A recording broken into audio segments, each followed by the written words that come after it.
Radar પર કયા Stokes છે, કયા સેક્ટર્સ છે, એના પર આપણે માહિતી લઈએ સહયોગી તૃપ્તિ કપૂરિયા પાસેથી. તૃપ્તિ, ગુડ મોર્નિંગ. શું અપડેટ છે બ્રોકરેજ હાઉસીસ તરફથી?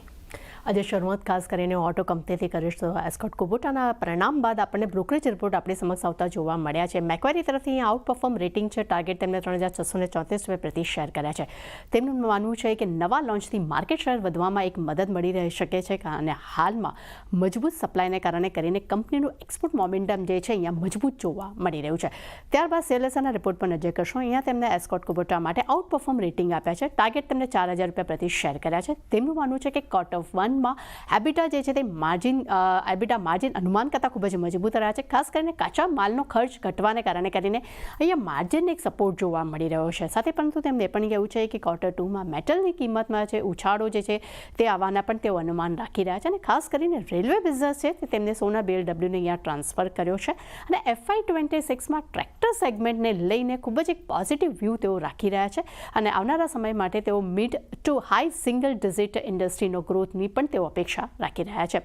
ત્યારબાદ મેરિકોના રિઝલ્ટ બાદ આપણને બ્રોકરેજ રિપોર્ટ આવતા જોવા મળી રહ્યા છે, જેમાં મોર્ગન સ્ટેનલી તરફથી ઇક્વલ વેટ રેટિંગ છે. લક્ષ્યાંક તેમને 674 રૂપિયા પ્રતિ શેર કર્યા છે. તેમનું માનવું છે કે FY26 કંપનીને 25% આવકના ગ્રોથની તેઓ અપેક્ષા રાખી રહ્યા છે, જેમાં ખાસ કરીને વોલ્યુમ ગ્રોથ જે છે તે હાઈ સિંગલ ડિજિટ રહેવાની પણ તેઓ અપેક્ષા રાખી રહ્યા છે અને ખાસ કરીને VAHO અને ફૂડ્સમાં ડબલ ડિજિટ ગ્રોથનું ગાઈડન્સ પણ તેમને આપ્યું છે. HSBCના રિપોર્ટ પર નજર કરશો. તેમને મેરિકો માટે બાય રેટિંગ્સ આપ્યા છે.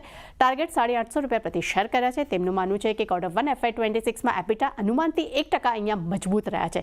ખાસ કરીને કોર પ્રાઇસમાં જે વોલેટિલિટી રહેવાને કારણે કરીને FY26 નફો જે છે તે લગભગ 4.5% અહીંયા ઘટી શકે છે, પરંતુ સામે FY28 EPS જે છે તેના અનુમાન તેમને થોડા વધાર્યા છે. ત્યારબાદ નજર કરશો સિમેન્ટ પર. CLSA તરફથી આપણને હોલ્ડ રેટિંગનો રિપોર્ટ આવતો જોવા મળી રહ્યો છે. ટાર્ગેટ તેમને 31,900 રૂપિયા પ્રતિ શેર કર્યા છે. તેમનું માનવું છે કે Q1 વોલ્યુમ જે છે તે અનુમાન કરતાં નીચે રહ્યા છે, પરંતુ સામે રિયલાઇઝેશનમાં QOQ ધોરણે 4%નો ગ્રોથ જોવા મળ્યો છે. કંપનીનું વોલ્યુમ પર નહીં, ખાસ કરીને પ્રોફિટ પર વધુ અહીંયા ફોકસ જોવા મળી શકે છે. એટલે ખાસ કરીને રોકાણકારો માટે તેમનું કહેવું છે કે ડિફેન્સ પ્લે પ્રાઇઝિંગ પાવર મજબૂત છે, પરંતુ સામે વોલ્યુમ ગ્રોથ અહીંયા ધીમા જોવા મળ્યા છે. AB કેપિટલમાં મોર્ગન સ્ટેનલીના રિપોર્ટ પર નજર કરશું. ઓવરવેટ રેટિંગ, લક્ષ્યાંક વધારીને 320 રૂપિયા પ્રતિ શેર કર્યા છે. તેમનું માનવું છે કે Q1 નફો 4% વધ્યો છે, પરંતુ સામે NBFCsમાં અસેટ્સ ક્વોલિટીની ચિંતા એટલી હવે નથી લાગી રહી, જેને કારણે કરીને વેલ્યુએશન માટે તેઓ રીરેટિંગ અહીંયા આપતા જોવા મળી રહ્યા છે.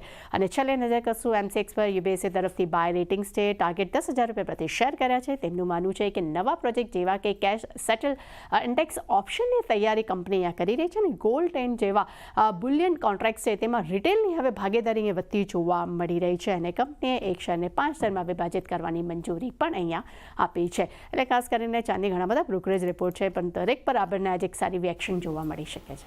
જી તૃપ્તિ, પર આપનો આ બધા સ્ટોક્સ પર માહિતી માટે તો બધા સ્ટોક્સ આજે નજરમાં રાખીશું બ્રોકરેજ હાઉસીસના રિપોર્ટ્સના કારણે. આ સિવાય